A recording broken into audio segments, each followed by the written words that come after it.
미스스한 이야기, 오늘은 엘리베이터 괴담 편입니다. 엘리베이터는 우리가 하루 중 집 밖으로 나갔다 하면 흔히 사용하게 되는 수단이죠. 낮에는 또 사람이 많을 때는 아무런 생각이 들지 않지만 괴담이 많은 탓에 밤에 혼자 타면 좀 무서운 느낌도 있습니다. 아니, 사실 그냥 무섭습니다. 오늘은 구독자분들이 제보해주신 괴담 중 엘리베이터와 관련된 괴담을 모아봤습니다. 지금 보시는 분들도 댓글에 구글 폼을 통해 제보해주시면 영상으로 제작될 경우 소정의 상품도 제공해드리고 있으니 많은 관심 부탁드립니다. 첫 번째 이야기는 QWER님이 제보해주신 아버지의 이상한 오피스텔 이야기입니다.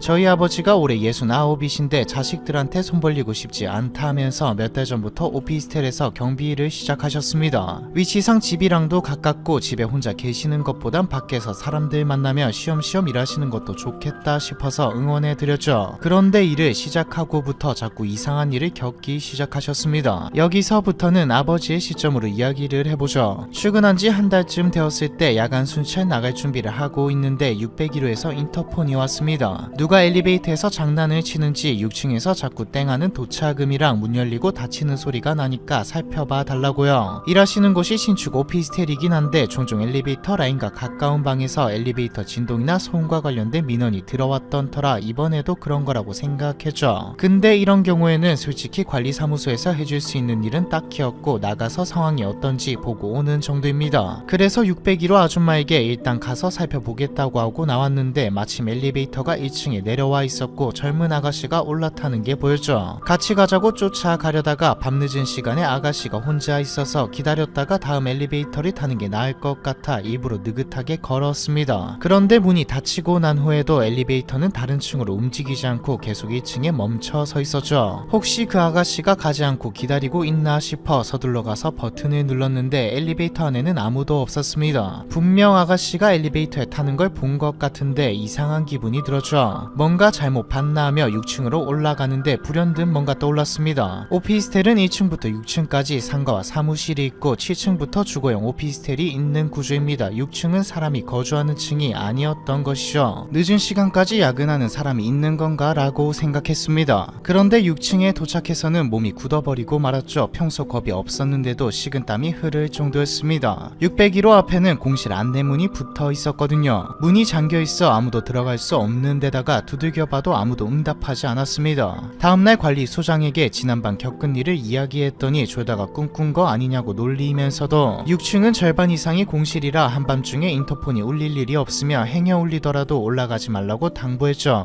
영 상황이 이상했지만 인터폰이 다른 층과 혼선된 것이겠거니 생각하며 넘겼습니다. 다시 제 시점으로 와보죠. 이 일이 있고 나서 아버지는 이상한 일이라며 저에게 모두 이야기해 주었는데 사실 저도 별일 아니라고 생각하고 넘겼습니다. 그리고 한 달 전 아침에 아이들 등원시키고 집에 돌아오는데 아침 일찍부터 아버지한테 전화가 왔죠. 떨리는 목소리로 잠깐 통화 좀 하자고 하더라고요. 저도 놀라서 지금 어디냐고 왜 그러냐고 했는데 묻는 말에 대답도 제대로 못하고 엉뚱한 말씀을 하시는 게 치매나 뇌졸중 초기 증상이 아닌가 싶어 가슴이 철렁했습니다. 침착하고 똑바로 이야기해보시라니까 지금 일하시는 오피스텔 빌딩 아닌데 몇 층인지 모르겠다고 나가는 길을 못 찾겠다고 하셨죠. 저는 바로 아버지가 일하시는 오피스텔로 달려갔고 관리사무실에 도움을 요청하려 했지만 아무도 없었습니다. 하는 수 없이 홀로 오피스텔을 돌아다니며 아버지를 찾았죠. 아버지는 6층 복도 끝에서 멍하니 선체로 발견되었습니다. 저를 보시고는 네가 어떻게 그쪽에서 나오냐고 무척이나 놀란 눈치였죠. 자초지종을 들어보니까 새벽 6시쯤 교대를 하고 오전 순찰을 돌기 시작했는데 무슨 이유에선지 길을 못 찾고 헤매다가 일단 제게 전화를 하셨다고 말하셨습니다. 크지도 않은 건물에서 그것도 매일 일하는 곳에서 길을 잃다니 자신이 치매인가 싶고 덜컥 겁부터 나셨대요. 그렇게 바닥에 주저앉아 있는데 갑자기 젊은 아가씨가 나타나 엘리베이터 앞까지 데려다 주어서 타고 가려고 기다리고 있었다고 합니다. 그런데 아버지가 발견된 곳은 복도 끝 창가 앞쪽으로 엘리베이터가 있는 방향과는 정반대 쪽이었습니다. 저는 아버지가 창란 증세를 보이는 거라고 생각해 즉시 인근의 병원으로 모시고 갔죠. 아버지는 건물 밖으로 벗어난 후에도 횡설수설하셨고 서너 시간이 지난 후에야 긴 꿈에서 깨어나는 것처럼 상황을 인지하기 시작했습니다. 놀랍게도 병원 검사 결과는 모든 것이 정상이었죠. 다행이다 싶긴 했지만 아버지의 상태가 이상했던 건 사실이라 혼자 계시면 안 될 것 같아서 남편과도 상의를 해보았는데 당장 모시는 건 무리라서 좀 더 자주 들여다보는 것으로 일단락되었고요. 저는 아버지가 당장이라도 쉬기를 바랬지만 그 연세에 어렵게 구한 직장이라 그런지 일하겠다는 의지가 너무 강력했습니다. 계속 말리니까 괜찮다는데도 왜 자꾸 사람을 환자 취급하냐며 검사 결과도 다 제대로 나왔는데 뭐가 문제냐고 이야기하셔서 별 수 없이 일단 지켜보기로 했죠. 하지만 이상한 것을 알아채기까지는 오래 걸리지 않았습니다. 앞서 말한 사건들 때문에 아버지 걱정도 되고 최근에 안색도 눈에 띄게 나빠져서 2, 3일에 한 번씩은 간식 사서 아버지를 보러 갔습니다. 비싼 간식은 아니어도 동료분들이랑 나눠 먹을 거 생기니 면도 서고 좋다고 하셔서 최대한 어른들이 좋아하실 만한 걸로 챙겨서 선물도 드렸죠. 그런데 어제는 오피스텔로 갔더니 20대로 보이는 청년 열댓 명이 아버지를 빙 둘러싸고 있더라고요. 무슨 시비에라도 휘말리셨나 싶어 놀란 마음에 달려가니까 카메라가 아버지를 촬영하고 있었습니다. 물어보니 무슨 공포 프로그램을 찍는 사람들이라고 하는데 해당 건물이 귀신 나오는 장소로 유명해서 촬영을 나왔다고 했죠. 특히 저희 아버지가 최근에 이상한 일을 자주 겪는다고 해서 관계자 겸 목격자로 인터뷰를 요청한 것이라고 했습니다. 아버지는 저한테도 들려주지 않으셨던 오피스텔에서 겪었던 소름 돋는 경험들을 쏟아내고 있었고 촬영팀은 그런 아버지의 이야기가 마음에 들었는지 아예 며칠 동안 아버지의 근무 일과를 따라다니며 다큐멘터리식으로 촬영을 진행할 거라고 말했죠. 좋지도 않은 일로 얼굴 공개까지 하면서 방송 출연하는 게 영 마음에 걸려 말려도 보았는데 이미 관리소장이랑 같이 출연하기로 약속했는데 이제 와서 딴소리하면 되겠냐고 하셨습니다. 아니 귀신 나오는 오피스텔이라고 하면 들어올 사람이 없을 텐데 어떻게 관리소장이라는 사람이랑 출연하겠다고 약속까지 한 거지라는 생각이 들었지만 남편은 아버지 연세에 방송 출연도 하고 좋은 추억거리가 되지 않겠냐고 속모르는 소리를 했죠. 저희 아버지는 원래 말수도 없고 남하고 잘 못 어울리는 성격이라 오래 알고 지낸 친구나 지인도 잘 없는데 그런 성격에 선뜻 방송 출연을 결정했다는 게 자식된 입장에선 도저히 믿기지가 않았습니다. 마음이 안 놓여 같이 출연하기로 했다는 관리소장님과 통화하려고 오피스텔 관리사무소에 전화도 해봤는데 전화를 걸 때마다 먹통이었고요. 연락이 안 되는 게 찝찝하고 의아해서 인터넷에 뒤져보니까 해당 오피스텔 이름이 붙은 관리위원회 번호가 하나 나오더군요. 전화하니까 어떤 아주머니가 받는데 하시는 말씀이 관리위원회는 그냥 명단에 이름만 올려놓은 거지 실상 그 오피스텔에 살거나 관리를 하는 건 전혀 아니라고 했습니다. 그래서 죄송하지만 관리소장님 개인 연락처 좀 받을 수 없겠냐고 물었더니 땡땡 오피스텔은 지금 입주가 시작된 빈 건물이어서 관리소장이고 뭐고 지금은 일하는 아저씨도 따로 안 뽑았다고 나중에 입주자가 많아지면 그때 구하든가 할 거라고 했습니다. 그럼 저희 아버지를 고용한 사람은 누구인 걸까요? 고용한 사람이 아무도 없다면 아버지는 왜 매일 오피스텔로 나가고 계신 걸까요? 아버지께 이야기해보니 아버지는 관리소장도 실제하고 자신이 일하고 있다고 생각하셨습니다. 월급 통장을 보여달라고 하니 통장을 보여주셨는데 월급이 들어온 기록이 없어져 아버지는 갑자기 화를 내시며 월급은 현금으로 받는다고 말하셨고요. 여기까지가 오늘까지 있었던 이야기입니다. 도대체 오피스텔에는 그리고 아버지에게는 무슨 일이 일어나고 있는 걸까요? 두 번째 이야기는 뜨거운 아아유님이 제보해주신 금지된 엘리베이터 놀이 이야기입니다.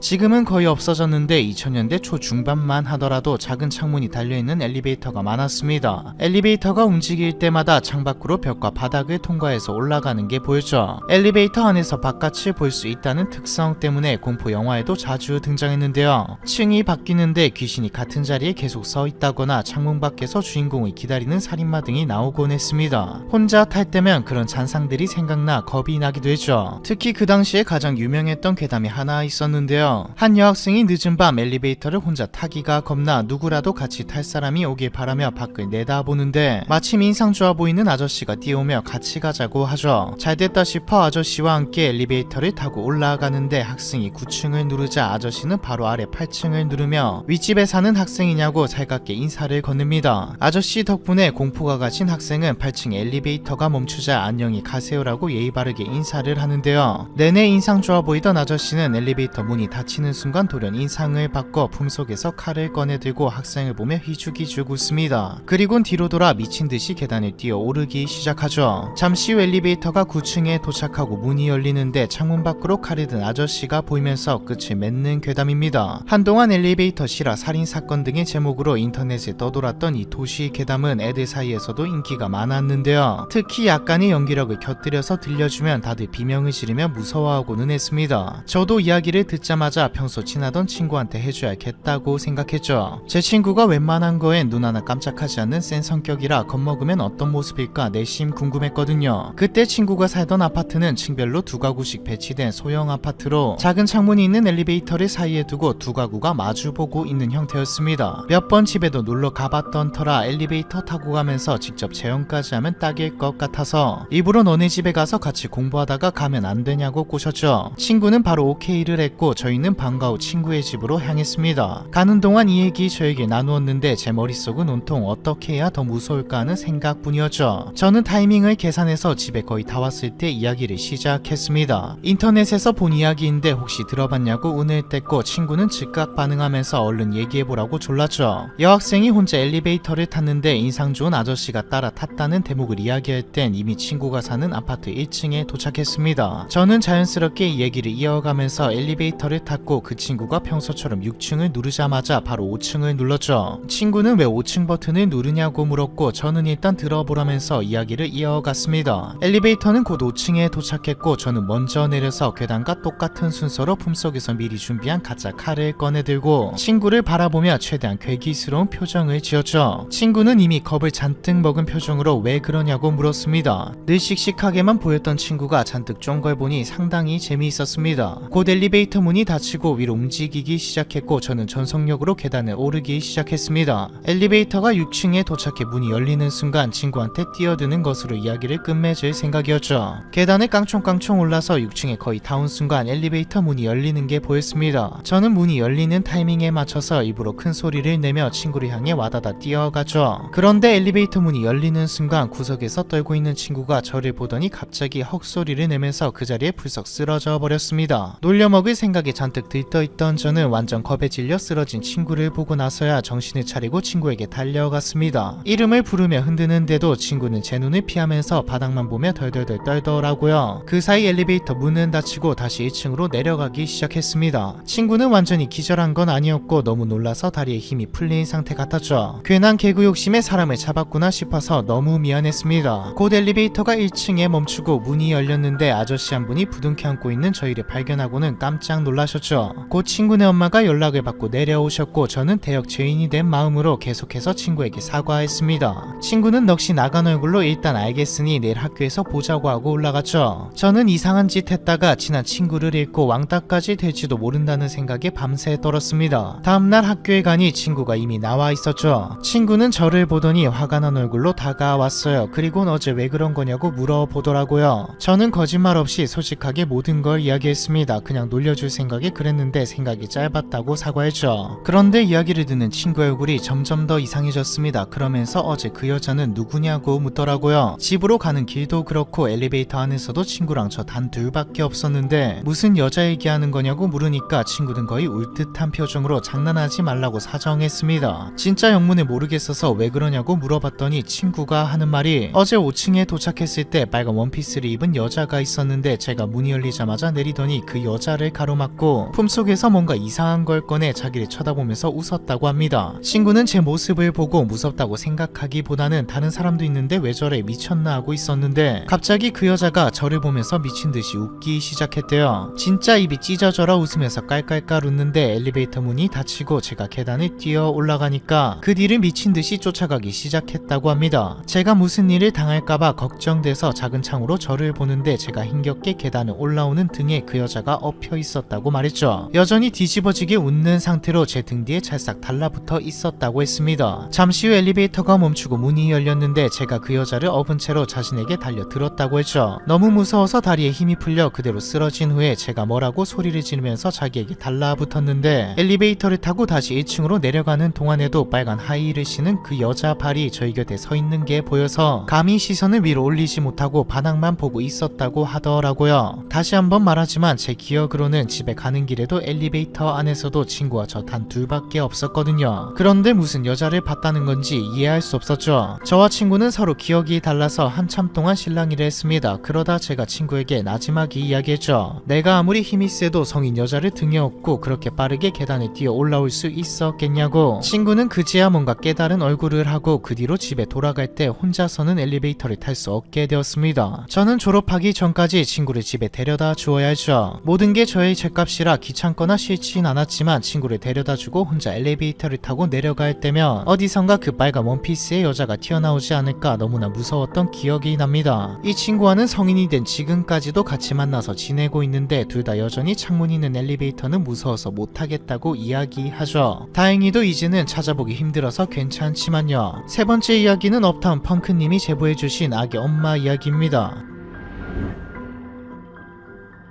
이사 오기 전 살던 집에서 겪었던 일인데 한번 제보해봅니다. 연말 회식에서 술을 진탕 먹고 집으로 돌아가던 길이었습니다. 아마 새벽 2시가 조금 지난 시각이었을 거예요. 아파트 현관을 지나 엘리베이터 버튼을 누르고 기다렸죠. 엘리베이터는 지하 3층에 있었는데 고장이 난 건지 누가 입으로 잡고 있는 건지 올라오는데 한참이 걸리더군요. 문이 열리자마자 속으로 투덜거리면서 타는데 내부 공기가 한여름 에어컨 틀었을 때처럼 싸늘했습니다. 오히려 방금까지 있었던 길거리가 따뜻하게 느껴질 정도였죠. 겨울이라 그런가 아님 방금 지하에 있다 올라와서 그런가 알딸딸하게 취한 정신에도 몸에 한기가 들어 부르르 떨면서 집이 있는 15층 버튼을 눌렀습니다. 서서히 엘리베이터가 움직이는데 올라가다 말고 5층에 멈춰 서더군요. 누가 타는가 보다 싶어서 벽 쪽으로 비켜섰죠. 그런데 문이 열려도 타는 사람은 아무도 없었습니다. 성질 급한 사람이 버튼 눌러놓고 기다리다가 못 참고 계단으로 갔나 하고 생각하는데 사실 그것도 좀 이상하더라고요. 내려가는 버튼을 눌렀으면 올라갈 때가 아니라 내려갔을 때 멈췄을 테니까요. 이런저런 생각하는 사이 문이 닫히고 엘리베이터가 다시 올라가기 시작하는데 바로 다음 층인 6층에서 또 멈추더니 문이 열렸습니다. 역시나 타는 사람은 아무도 없었고요. 짜증이 나서 닫힌 버튼을 마구 누르고 올라가는데 다음 층인 7층에서 또 엘리베이터가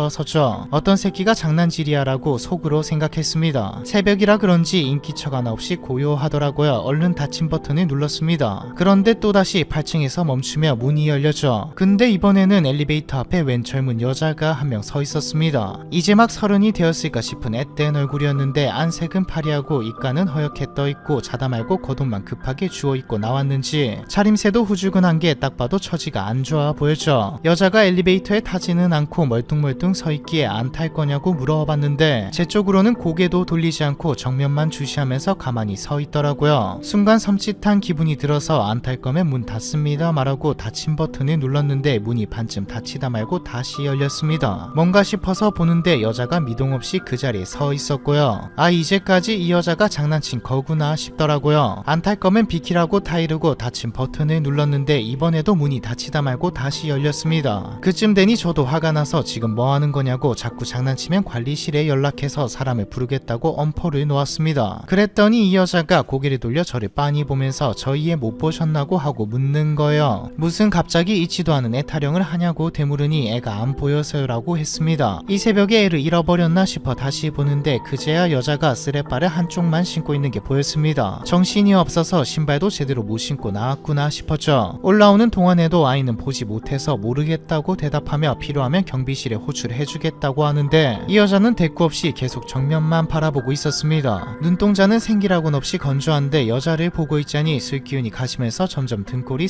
서늘해지더라고요. 먼저 올라가 보겠다고 하고 닫힌 버튼을 연달아 누르는데 다행히 이번에는 문이 중간에 다시 열리지 않았습니다. 다음 층에 멈추지도 않고 쭉 올라가기 시작해서 안도의 한숨을 내쉬었죠. 빨리 15층에 올라가기 기다리면서 문 앞에 서 있는데 순간 내가 술에 취해 헛것을 보나 싶었습니다. 엘리베이터 출입문이 불투명 코팅이 되어 있어서 거울처럼 선명하게 상이 비추는 건 아니어도 엘리베이터에 있는 사람 실루엣 정도는 비쳐 보이거든요. 근데 검은 양복 차림의 제 실루엣 바로 옆에 다른 사람이 서 있는 게 보였습니다. 후줄근한 옷차림이나 작고 왜소한 체격을 보아 아까 엘리베이터 앞에 서 있던 바로 그 여자였죠. 저와 닿을 듯 가까운 거리에 그것도 정면이 아니라 옆으로 돌아서서 제 쪽을 보고 서 있었습니다. 무서워서 쳐다보지는 않았지만 엘리베이터 안에 나 말고 다른 존재가 있다는 게 분명하게 느껴졌죠. 몸이 뻣뻣하게 굳는데 말문이 턱 막혔습니다. 이게 말로만 듣던 극도의 공포라는 거구나 싶었죠. 차에 치이기 직전 고라니처럼 정말 옴싹달싹 못하게 했더군요. 했죠. 엘리베이터는 여전히 움직이고 있었지만 마치 시간이 정지된 것처럼 느리게 느껴졌습니다. 마침내 엘리베이터가 15층에 도착하고 땡소리를 내며 문이 열렸죠. 저는 으어 소리를 내면서 뛰쳐나왔고 바로 집으로 달려갔습니다. 요란스럽게 집으로 뛰어 들어가니 아내가 자다 말고 나와서 무슨 일이냐고 묻더군요. 저는 냉수를 들이킨 후 가까스로 진정하고 엘리베이터에서 있었던 일을 들려주었습니다. 아내는 새벽에 자는 사람 깨우다가 무슨 봉창 두들기는 소리냐며 핀잔을 주었죠. 쓰잘데기 없는 소리 하지 말고 얼른 씻고 잠이나 자라면서요. 아내가 그렇게 나오니까 저도 술 취한 정신에 내가 잠깐 미쳤었나 싶었죠. 술도 깰 겸 대충 씻고 나오는데 아내가 화장대 앞에 멍하니 앉아 있었습니다. 눈치가 이상해서 물어보니까 여보 나 그 여자 누구인지 알 것 같아 라고 말했죠. 저희가 입주하기 전에 한 여자가 15층에서 투신해 스스로 목숨을 끊는 사건이 있었다고 합니다. 경찰 조사 결과 경제적으로 어려움을 겪던 여자가 자신의 처지를 비관하여 딸과 함께 스스로 목숨을 끊으려 결심했던 건데요. 아내는 그때 죽은 여자가 아직도 자신의 딸을 찾아 아파트를 헤매고 있는 거 아니냐고 했습니다. 이야기를 다 듣고 무슨 그런 일이 다 있냐 하고 덤덤하게 말했지만 저는 그날 아내에게 매미처럼 붙어서 잤죠. 이사 생각을 안 한 건 아니지만 어린애도 아니고 이상한 걸 봤다고 이사할 수는 없는 노릇이었죠. 대신 절대 밤 늦게까지 술 먹지 말자고 결심했습니다. 혹시라도 그 여자랑 다시 마주치면 그땐 진짜 없던 일로 웃어넘길 수가 없을 것 같았거든요. 다들 예상하셨겠지만 그 결심은 일주일도 안 돼 깨져 버렸습니다. 오랜만에 대학 동기놈이랑 만나서 부어라 마셔라 하고 들어오는 길이었습니다. 자정 조금 넘은 시각이었고 눈발이 조금 날리고 있었죠. 순찰 중인지 경비실에는 아무도 없더라고요. 마침 엘리베이터가 1층에 서 있어서 바로 탔습니다. 15층으로 올라가는 동안 무서운 기분을 떨쳐보려고 괜히 콧노래도 흥얼거리고 헛기침도 크게 했는데 자꾸 그 여자가 떠오르면서 으스스한 아니 미스스한 기분이 들었죠. 다행히 엘리베이터는 중간에 서지 않고 한 번에 15층까지 올라갔습니다. 저도 모르게 안도의 한숨이 나오면서 한편으로는 집에 들어올 때마다 이게 무슨 난리인가 싶어 헛웃음이 나오기도 했죠. 아무튼 문이 열리자마자 후다닥 내려서 집으로 가는데 등 뒤로 엘리베이터 문 닫히는 소리가 들리면서 복도를 비추던 불빛이 서서히 줄어드는 게 보였습니다. 그런데 그 순간 퉁하면서 다시 문 열리는 소리가 났죠. 그리고 갑자기 등 뒤로 누군가 신경질적으로 엘리베이터 버튼을 마구 누르는 소리가 들렸습니다. 머릿속에서 자동적으로 그 여자를 봤던 날 엘리베이터 문이 자꾸 열렸던 게 생각났죠. 이상한 기척이 느껴져서 뒤를 돌아보니 엘리베이터 문 앞에 그 여자가 서 있었더군요. 제게 등을 보이고 엘리베이터 방향으로 서 있었는데 한 손으로는 미친 듯이 버튼을 누르고 있었습니다. 또 나타났다 알아차린 순간 집 앞으로 뛰어가 현관 도어락 덮개를 열고 빠르게 비번을 눌렀죠. 그런데 집 비밀번호를 맞게 눌렀는데도 현관문이 열리지 않았습니다. 그 와중에도 엘리베이터 문이 닫혔다 열렸다 하는 소리가 반복적으로 들렸죠. 센서 등이 완전히 꺼져버린 복도에는 엘리베이터 쪽에서 비추는 불빛이 문이 열릴 때마다 켜졌다가 닫힐 때마다 줄어들기를 반복하고 있었고요. 저 여자가 언제 달려들지 모른다 겁에 질려 도어락과 사투를 벌이고 있는데 그 여자가 천천히 다가오기 시작했습니다. 전에 봤을 때와 달리 왼쪽 얼굴이 완전히 함몰되어 눈과 코가 달려있던 자리가 완전히 어그러진 처참한 모습이었죠. 그 여자와 눈이 마주친 저는 도어락 누르는 걸 포기하고 현관문을 마구 두드리며 아내를 불렀습니다. 여보 문 열어 문 좀 열어줘 빨리. 엘리베이터 불빛을 조명 삼아 그 여자의 부서진 얼굴이 점점 더 선명하게 들어오고 있었죠. 그렇게 난리를 치는데도 집안에서는 여전히 묵묵부답이라 옆집이든 아랫집이든 누구라도 좀 듣고 나오라는 심정으로 목청껏 소리를 지르면서 문을 두드렸습니다. 효과가 있던 건지 어디선가 다급한 발소리가 들리더군요. 누군가 나온 건가 싶어 고개를 돌리는데 그 여자가 거의 뛰다시피 하면서 제 방향으로 달려오고 있는 게 보였습니다. 너무 겁이 나면 도망도 제대로 못 친다는 그 말은 진짜였습니다. 온몸이 얼어붙어 선체로 눈만 꽉 감았는데 얼마가 지났을까 누군가 제 뺨을 세게 탁탁 치는 게 느껴졌죠. 하다하다 이젠 귀신한테 싸대기까지 맞는구나 싶어 눈을 슬쩍 떠보니 뭐라고 소리치고 있는 와이프와 경비 아저씨가 보였죠. 저는 주저앉은 상태로 아내에게 멱살이 잡혀 흔들리고 있었습니다. 알고 보니 제가 발견된 층은 저희 집이 있는 15층이 아니라 한층 아래인 14층이었고 제가 도어락을 붙잡고 씨름한 집도 저희 집이 아니라 아랫집이었죠. 아랫집에는 저희 또래와 비슷한 부부가 사는데 새벽녘에 자다 말고 누군가 집에 침입하려고 마구 도어락 누르는 소리를 듣고 경비실에 신고했다고 하고요. 아내는 잠결에 소리를 듣고 놀라서 잠에서 깼고 아래층에서 패닉 상태인 저를 발견했다고 합니다. 한 가지 이상한 것은 아내도 경비 아저씨도 엘리베이터를 탈 수 없어 비상계단으로 왔다는 건데요. 후에 이야기를 들어보니 누가 14층에 엘리베이터를 잡아 놓기라도 한 듯 꼼짝을 하지 않아서 하는 수 없이 계단으로 왔다고 했죠. 심야에 경찰까지 부를 뻔한 그날의 사건은 제가 집도 못 찾아갈 만큼 고주망태가 되어 남의 집에 집에서 행패를 부린 해프닝으로 마무리되었습니다. 이후 저희 부부는 도저히 그 아파트에서 살 수 없다고 판단해 쫓기듯 이사를 나왔죠. 동네 창피한 것도 창피한 거지만 아래층 부부가 한 말이 결정적 계기였습니다. 상황이 진정되고 나서 14층에 살던 여자분이 나와서 저희 보고 빨리 아이부터 찾아야 되는 거 아니에요? 라고 묻더라고요. 이유를 물어보니 제가 도어락을 누르며 난리치기 직전에 어떤 여자가 현관을 두드리고 다니면서 혹시 자기 못 봤냐고 찾아다녔다고 합니다. 그 직후에 제가 문 열라고 난리치는 소리가 들려서 저 집에서 아이를 잃어버렸구나 생각했다는 것이었죠. 그 이후로 아파트에서 잃어버린 애를 찾으러 돌아다닌다는 엄마 귀신이 나타난다는 소문이 돌고 있다고 했죠. 아마도 애가 죽은 것도 모르고 찾아다니고 있는 것 같네요. 네 번째 이야기는 잘 보고 있습니다 님의 다른 세계로 가는 방법 이야기입니다. 잘 보고 계시다니 감사하네요.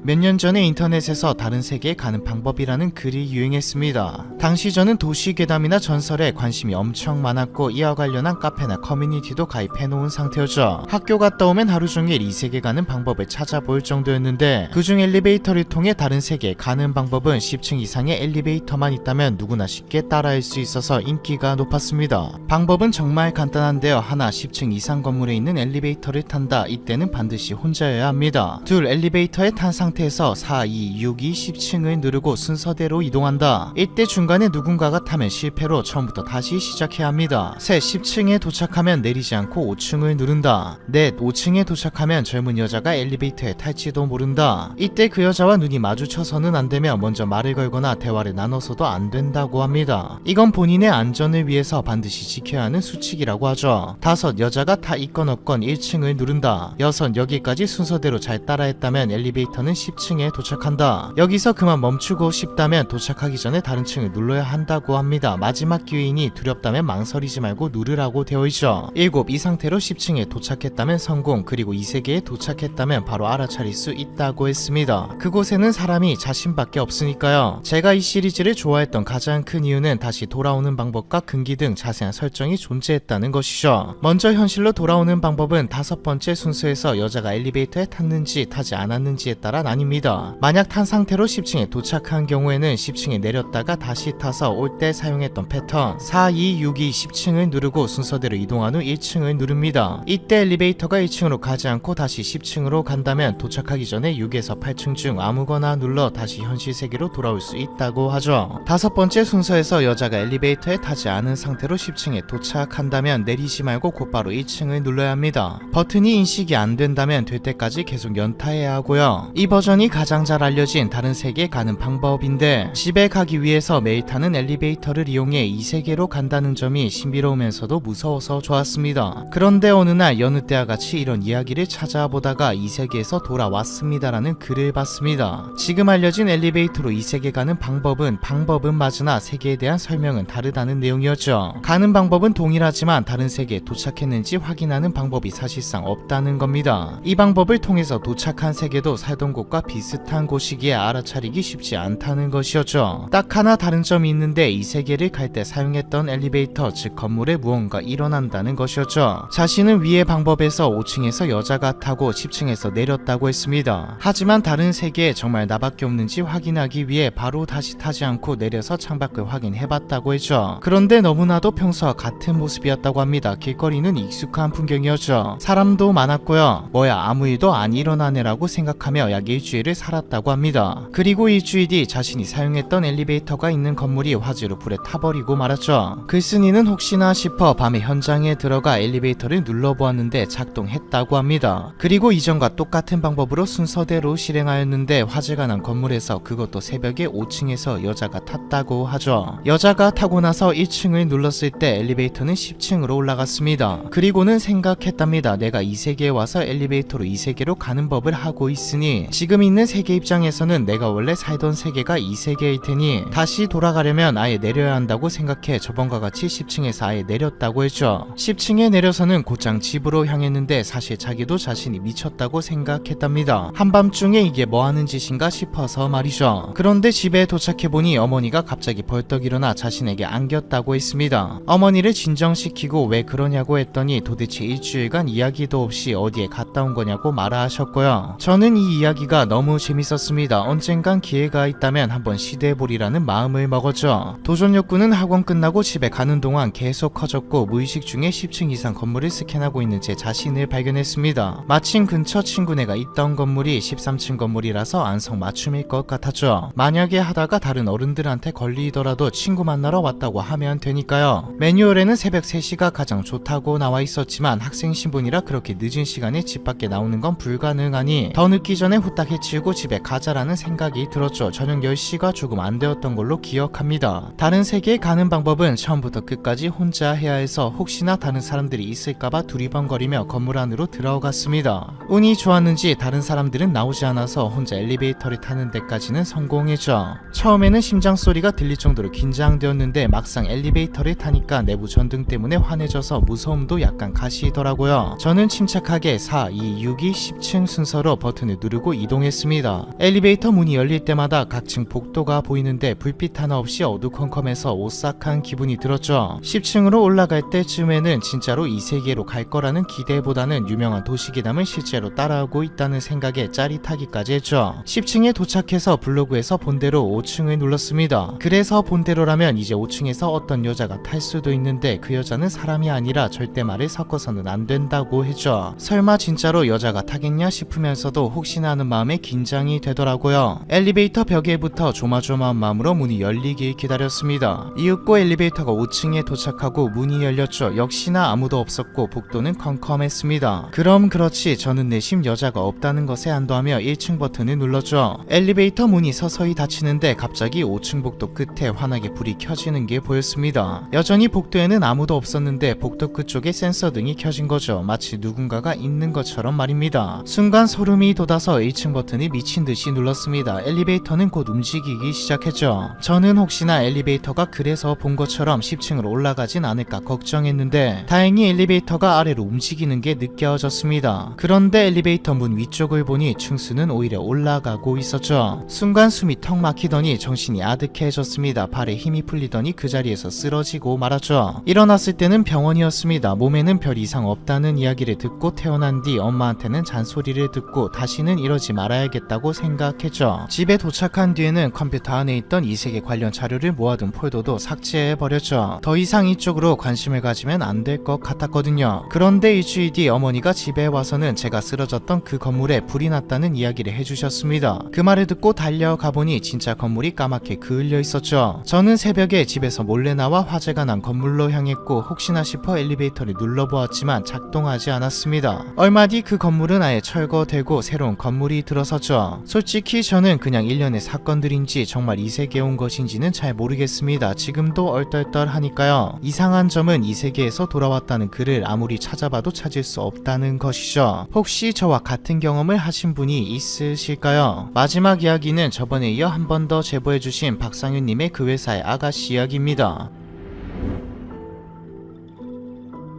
지금 회사에 입사하기 전에 1년 정도 다녔던 회사가 있습니다. 사람들은 다들 좋았는데 일이 안 맞아서 다니는 내내 힘들었고 그만둘 때도 괴담 한 편을 찍고 나왔던 회사죠. 오늘은 그 회사에 다니면서 겪었던 일을 들려드려 볼까 합니다. 제가 다녔던 회사는 나름 오래된 광고 대행사로 강남 쪽 번화가 상가 건물 4층에 자리하고 있었는데요. 중간 직급은 없고 신입이랑 팀장급들만 있는 회사였습니다. 그래도 저희 팀장님이 능력 있고 사람도 좋은 분이라 처음 몇 달간은 일 배우는 재미로 다녔죠. 중간중간 골 때리는 일도 많았는데 그때 회사 대표님이 샤머니즘 신봉자였거든요. 저희 회사가 사업 입찰이 계속 떨어지니까 대표님이 갑자기 고사를 지내야 한다면서 사무실에 고사상을 차린 적이 있습니다. 그때는 저도 신입이라서 하기 싫은 티도 못 내고 대표님이 아침 7시까지 나오라고 해서 꼭두 새벽부터 출근해 초자연적인 존재를 향해 회사 잘되게 해주세요 하고 빌었던 기억이 나네요. 이외에도 말하자면 끝도 없는데 팀장님이 웬만한 건 다 마크를 해주셔서 그럭저럭 참고 다닐만 했습니다. 그런데 어느 정도 일이 손에 익었을 무렵 팀장님께서 갑작스럽게 임신하시고 일을 그만두시게 되면서 저는 꼼짝없이 신입 신분으로 팀장 업무까지 소화해야 하는 상황이 되었죠. 능력과 연차에 과중한 업무를 떠안게 되어서 거의 매일 새벽까지 처리를 해야 했습니다. 회사 건물이 지어진 지 오래되기도 했고 지하철역에서 멀리 떨어진 곳에 위치해 있어 평소에도 분위기가 좀 을씨년스러워져. 그나마 해 떠 있을 땐 좀 괜찮은데 혼자 남아서 야근을 할 때면 뭔가 튀어나올까봐 화장실 가는 것도 겁이 날 정도였습니다. 근데 당시 제가 담당했던 프로젝트가 보안상 외부 작업이 불가해서 집에 일거리를 들고 갈 수 없었거든요. 팀장님이 계실 때는 2인 1조로 같이 남아서 괜찮았지만 그 커다란 사무실에 혼자 남겨지니 겁이나 죽을 맛이었죠. 그래서 일부러 복도부터 사무실까지 불이란 불은 다 켜놓고 음악도 크게 스피커로 틀어놓고 작업을 하곤 했습니다. 그런데 어느 날부터 홀로 남아 폭풍 야근을 할 때면 어디선가 희미하게 음악 소리가 들려왔죠. 당시가 선거철이라서 선거 로고송인가 싶었는데 몇 시간 내내 들리는 게 선거 트럭은 아닌 것 같았습니다. 자세히 들어보면 반주도 없고 땅굴 파는 저음이 들릴 듯 안 들릴 듯 아주 작게 들렸죠. 그때마다 뭔가 싶어서 틀어두었던 음악을 줄이고 귀를 기울여 보기는 했는데 들리는 둥 마는 둥에서 도통 무슨 노래인지 알 수가 없었죠. 근처에 어디 노래방이 새로 생겨나오고 말았습니다. 그날도 평소처럼 음악을 틀어놓고 야근을 하고 있었는데 어느 순간 점점 노랫소리가 커지더라고요. 깜짝 놀라 볼륨을 줄이고 들어봤는데 그 사이 아주 작고 희미하게 줄어든 상태였습니다. 일주일 동안 혼자 음악을 껐다가 켰다가를 반복하고 있으니 이상한 기분이 들면서 괜히 등줄기가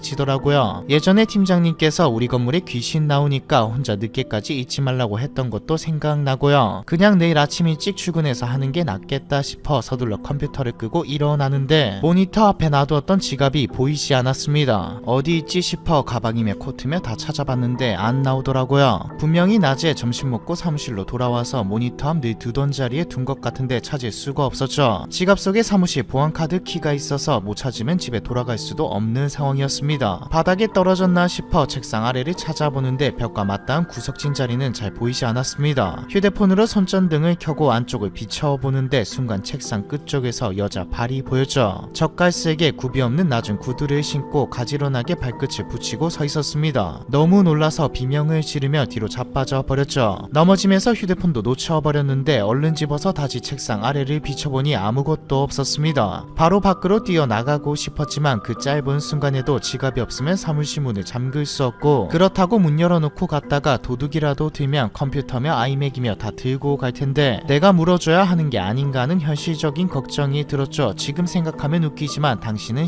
신입이었으니까요. 하는 수 없이 나가는 걸 포기하고 친구한테 전화를 걸면서 지갑을 찾기 시작했습니다. 다행히 친구가 바로 전화를 받아서 사무실에서 여자 발을 봤다고 이야기를 쏟아내죠. 친구는 제가 일을 너무 열심히 하다가 정신이 나가버린 거라면서 놀렸습니다. 하지만 제가 계속 울먹거리니까 먼저 전화를 끊지 않고 지갑을 찾을 동안 계속 통화를 해주었죠. 사무실을 이잡듯 뒤지는데도 지갑이 나오질 않아서 혹시나 싶어 한 번도 찾아보지 않은 대표님 자리로 가봤습니다. 그런데 이상하게도 대표님 책상 위에 떡하니 제 지갑이 놓여 있더라고요. 친구한테 이야기하니까 사무실에 누군가 제 지갑을 주었는데 주인을 몰라서 대표님 자리에 올려두고 간 게 아니겠냐고 했습니다. 이해할 수는 없었지만 일단 지갑을 찾아 다행이라고 생각하고 자리로 돌아와서 옷을 챙기고 나가려고 하는데 이번에는 에어팟이 사라졌더라고요. 지갑 찾으면서 가방에 있는 걸 전부 쏟아냈을 때 분명히 책상 위에 있었는데 거짓말처럼 없어진 상태였습니다. 친구에게 무서우니까 전화 끊지 말고 기다려 달라고 하고 책상을 뒤지고 있는데 끝내 나오질 않았죠. 하는 수 없이 그냥 가야겠다고 하고 일어서는데 기다리던 친구가 갑자기 뭐야 라고 혼잣말을 하는 거예요. 그래서 제가 응 뭐가 라고 대답했죠. 친구는 잠깐 동안 말이 없더니 사무실에 누구랑 같이 있냐고 물었습니다. 처음 전화할 때부터 사무실에 혼자 있다고 얘기했던 터라 제 상황을 모를 리 없는데도 물어보는 것이었죠. 안 그래도 무서워 죽겠는데 친구까지 뭔가 있다는 듯 나오니까 미칠 것 같았습니다. 저는 거의 울면서 장난치지 말라고 했죠. 야 너 그냥 나가지 말고 경찰에 신고해. 친구가 정색하는 목소리로 느닷없이 경찰에 신고를 하라는 거예요. 무슨 소리냐고 물어보는데도 대답은 안 하고 무조건 밖으로 나가지 말라는 말만 되풀이했죠. 그리고는 혼자 있지 말고 누구라도 불러라고 했습니다. 제가 이 시간에 뭘로 경찰을 부르냐고 말이 되는 소리를 하라고 했더니 친구는 조금 더 누그러진 목소리로 누구라도 불러서 같이 나가라고 했죠. 너무 걱정돼서 그런다는데 그 늦은 시간에 따로 부를 사람이 어디 있나 싶었습니다. 그냥 통화하면서 문 잠그고 나가겠다고 말하는데 문득 모니터 옆에 붙여둔 저희 회사 비상 연락망이 보였죠. 대표님부터 저까지 전 직원 연락처랑 사내 직통번호가 표로 정리되어 있었는데 거기에 경비실 번호가 보이더라고요. 생각해보니 저희 건물 1층에 작게 경비 부스가 있었습니다. 경비 아저씨가 상주하고 있을 테니 잠시 올라와 달라고 하면 되겠구나 싶었죠. 저는 친구와 전화를 끊지 않은 상태로 사내 전화로 경비실에 전화를 했습니다. 긴 연결은 끝에 겨우 연결된 경비 아저씨에게 너무 무서워서 그러는데 잠깐 올라와 주십사 부탁을 드렸죠. 전화를 끊고 나니 갑자기 피로와 짜증이 몰려오더라고요. 다 늦은 시간에 이게 무슨 일인가 싶고 왜 나만 이런 꼴에 당해야 하나 싶고 했고 결정적으로 피곤해 죽겠는데 일도 아직 남았는데 이게 무슨 짓거리인가 싶었습니다. 친구에게 하소연을 하고 있는데 갑자기 바깥에서 소란스러운 소리가 들렸죠. 누군가 뛰어가는 것 같기도 하고 고함을 치는 것 같기도 했습니다. 무슨 일인가 싶었는데 얼마 안가 경비 아저씨가 오셨죠. 근데 2층까지 데려다 주시면서 이상한 말씀을 하셨습니다. 며칠 전부터 이상한 남자가 상가 안에 돌아다니니 혼자 야근하지 말고 조심하라고요. 아저씨에게 전해들은 상황은 이러했습니다. 저한테 전화를 받고 4층으로 올라가려고 엘리베이터를 탔는데 안쪽에 웬 남자가 모자를 푹 눌러쓴 채 서 있었다고 합니다. 그 남자는 경비 아저씨를 보고 바깥으로 나갔는데 순간 이 남자를 붙잡아야 하는지 갈등이 되셨다고 했죠. 단순히 엘리베이터에 타고 있다고 잡아둔 것은 아니고 남자의 상태가 정상이 아닌 것 같았기 때문이라고 했는데요. 경비 아저씨가 며칠 전 그 남자를 처음 본 날 그 남자는 저희 사무실 문 앞에 쭈그려 앉은 채로 열쇠 구멍에 대고 뭐라고 말을 하고 있었다고 했습니다. 문이 고장나서 고치고 있나 싶어 가까이 다가갔는데 말을 하는 게 아니라 노래 비슷한 걸 하고 있었다고 했죠. 꼬라지가 너무 기이해서 지금 뭐 하는 거냐고 했더니 바로 일어나서 자리를 피했다고 하더군요. 그제야 퍼즐처럼 상황이 맞아 떨어지면서 사무실 안에서 들렸던 그 노랫소리가 틀어둔 게 아니라 실제로 부르고 있었던 것이구나 하고 이해되기 시작했습니다. 그러면서 제가 만약 경비 아저씨를 부르지 않고 혼자 나갔다면 어떻게 되었을지 끔찍한 상황이 머릿속에 그려졌죠. 저는 평소처럼 엘리베이터를 탔을 것이고 안에는 그 남자가 미리 타고 있었을 겁니다. 다음날 상황을 전해들은 대표님은 큰일 당할 뻔했다고 저를 위로하면서도 다 아가씨께서 살펴주셔서 화를 면한 것이라고 대표님이 모시는 불가사의한 존재에게 공을 돌렸습니다. 제가 밖으로 나가지 못하게 물건을 감춘 게 다 그 아가씨란 존재가 도와준 거라면서 말이죠. 저는 기가 찼지만 그날 밤 저와 긴 시간 통화했던 친구는 어쩌면 대표님 말이 진짜일지도 모른다고 생각했습니다. 사실은 그날 저와 통화를 하고 있는데 나가지마 아가 나가지마라고 경고하는 목소리를 들었다고 하네요. 저는 말도 안 되는 소리라고 했지만 결과적으로는 제 연차에 담당하기 힘든 큼직한 프로젝트들을 진행하면서 포트폴리오를 잘 쌓아 더 좋은 곳으로 이직할 수 있게 되었으니 정말 그 아가씨에게 감사를 드려야 할지도 모르겠습니다. 마지막 이야기는 엘리베이터 괴담이라기보다는 사무실 괴담인데 사실 엘리베이터에 관련된 괴담 제보가 4개가 전부라 억지로 넣어봤습니다. 엘리베이터 괴담편 이번 편은 여기까지입니다.